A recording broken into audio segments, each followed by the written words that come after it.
So this is a deadlift. Deadlift, you're basically gonna have the weight on the ground and you pick it up. The idea here is basically keeping this low back as rigid as you possibly can. And the more you need to bend your knees, some people are gonna have a little straighter leg, but we wanna make sure that the chest stays as tall as we can and the back stays flat. Another way you can do this is by going in between the legs, and this is a sumo deadlift. So you widen up the legs and go here. The main thing to look at here is making sure the knee stays tracking out over the toe as you do this. Now you can actually make a really narrow stance or a narrower stance and do kind of a hybrid between the two. It's a narrower stance with the deadlift in the front. This is oftentimes a good compromise to keep a good back position for people who can't go on the outside of the legs, just they don't have that range. The other thing we can do is a suitcase deadlift, which is the same sort of dealio, but with just one arm. So you basically go down here and you try to stay balanced, which is hard because it wants to pull you in the direction of the weight. So keeping it off to the side and doing some lifts there. That's our suitcase deadlift. So this is a good morning. It stands for good morning hamstrings. Basically you hold the weight either on your chest or on your back, and keeping your legs straight, you go down, maybe put a little soft bend in the knee. You go down until you get a stretch from your hamstrings and then come back up. Now Cheryl's going down super far. This is how you do it on the back. She's going down really far because she has that flexibility through her hamstrings and she can keep that nice rigid back position. Some of us will be going down a much shorter distance. Just getting the hamstring there, and you kind of squeeze your butt to stand back up. Now there's a split stance version of this where you basically go in a split stance and you do the same thing, and it's just going to shift the stretch a little bit as you do it. So it's just a little bit of a split stance, push the hips back, same sort of dealio. And that is our good morning and the split stance good morning.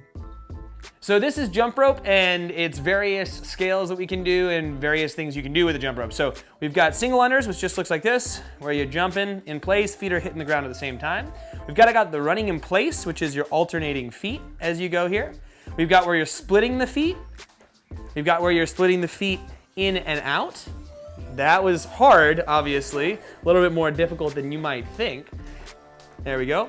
We've got double unders now. Double unders are where the rope goes over 2 times. Poo-poo, poo-poo, poo-poo. Go ahead and relax. Now, I'm not gonna have her demonstrate this, but we also have triple unders where the rope goes under 3 times. No need to demonstrate that one. Now, all of these can be done without a rope, so you can just mimic having your hands at your sides. And another thing you can do is if double unders come up and you don't have them, you can practice the double pat at your sides. So you can jump and do a double little pat at your sides there. You can practice single unders like this too.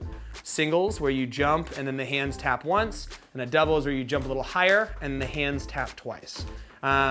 Once you get that, you can start building in the coordination with the actual rope. Those are our double unders and our scales. Oh, one last scale, fast feet. Fast feet are basically you get a plate and you switch back and forth with your feet on the plate or the dumbbell, touching something or a line or whatever it may be there. Double unders. All right, this is a Jefferson curl, and a Jefferson curl is a lot like a back extension on a GHD, but it's standing. And so there is an intentional surrendering and rounding of the back in this, but it's supposed to be done slow and controlled.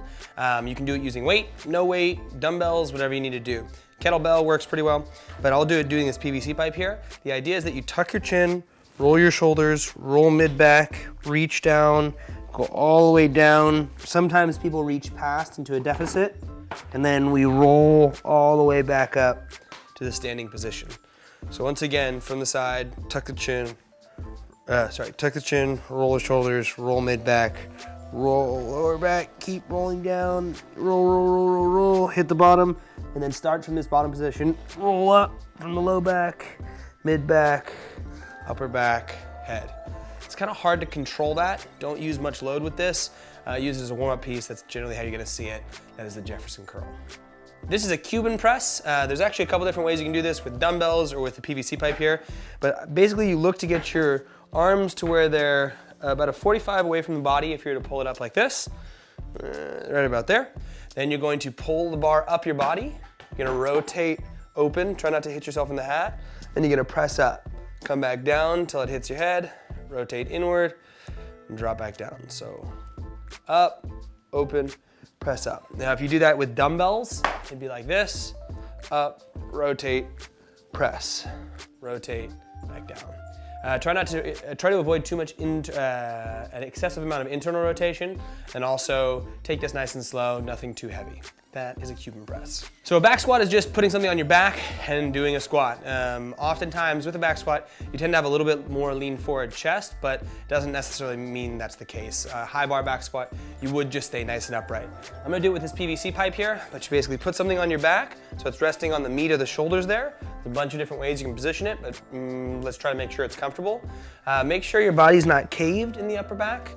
It's just nice and tall. And then you do a squat, same thing as all your other squats. All the way down, maintaining the points of performance, all the way back up. So bar on your back, all the way down, and then back up. Now you can do that with a dumbbell holding on your back. You can do it with anything that's on your back. It would be considered a back squat. All right, so this is a split squat. Split squat, basically we're gonna take a split position. So how we find that is we go to our normal squatting stance and we slightly walk forward with one foot, slightly walk back with the other. Now the tendency here is to almost go tightrope, but you don't wanna do that. You wanna think more train track versus tightrope. So you take a wider stance, same width that you would have a squat position. So same width here, you just now split this way a bit more. Then from there, you drop your back knee straight down, touch the ground, then drive through this front foot to stand back up. So it ends up being lunge, drive back up.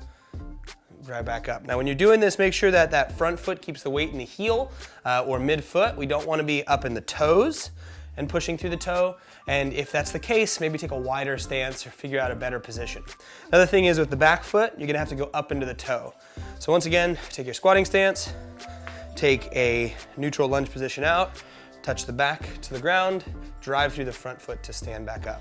That's a split squat. Generally what you'll do is you do a certain number on one side, then a certain number on the other side. So if I said 8 split squats, it'd be like 8 on one side or 8 in the other, or 4 on one side, 4 on the other, depending on the directions that we're given there. Always do your weak side first, because as you fatigue, you don't want to be jumping into your weak side as you get further on into the movement. That is a split squat. This is a wall squat hold, and this is up against the wall. You get into it, it's also called like a wall chair, I do believe. But you get into it and you squat down till the hip creases below the knee, weight's properly rooted in the foot, and you hold that position against the wall. So I'll do it here. I think these might not be low enough, but I get my butt against the wall, get my good squatting stance, drop all the way down till my hip is below my knee and my butt is not sitting on these dumbbells, and I hold this. Find a good quad burn from this as you push back into the wall. That thing is nasty, enjoy. So this is a front squat. It can be done with a single arm, a double arm. It can be done with just your hands, but the idea is you pop it up in a front rack position, which is the bell on your shoulders. If you had two, it'd look like this, where your other hand's up and the bell's in the other hand. And you're doing a squat. You're going all the way down, standing all the way back up. So you're in that good squatting position, all the way down, all the way back up. That's a left arm front squat with a single dumbbell. And you can switch to the right arm, you can do it with a kettlebell, all kinds of fancy jazz up in there. These are shoulder pass-throughs. They're also called shoulder rolls. You take a nice wide grip on a bar and you roll through. Yeah, these are also called dislocates. Don't dislocate your shoulder. The idea is you keep a straight arm and you get a stretch from the shoulders as you come through and then come back. You shouldn't be going so narrow that you have to bend your arms or manipulate your body to get it through. Start extra wide, do a couple, let the chest and shoulders warm up, and then start going narrower and narrower as you're feeling more and more warm. That is a shoulder pass-through. All right, this is a pretty advanced movement. It's called a single arm overhead squat. Now, pop the bell up overhead, lock out the elbow, get out to a normal squatting stance, keep all the points of performance of a squat, but then you squat with that bell up overhead. This requires the most amount of hip, ankle, knee, and shoulder mobility. So if you're lacking in mobility in any of these places, the chances of you being able to do this really well are very low. So ways that we can scale this are we can go down to a front squat. That's generally what you're gonna see. If this is a movement that's just not happening for you and it looks like doggy doo-doo, just don't do it. Go ahead and find yourself doing a front squat. However, if you have a hard time doing the overhead squat and you wanna see improvement over time, start to look at ways you can work towards doing an overhead squat through maybe doing partial range versions of this to warm up, or by looking at where you're stuck mobility-wise and flexibility-wise and working on those places. That is a single arm overhead squat. Good luck.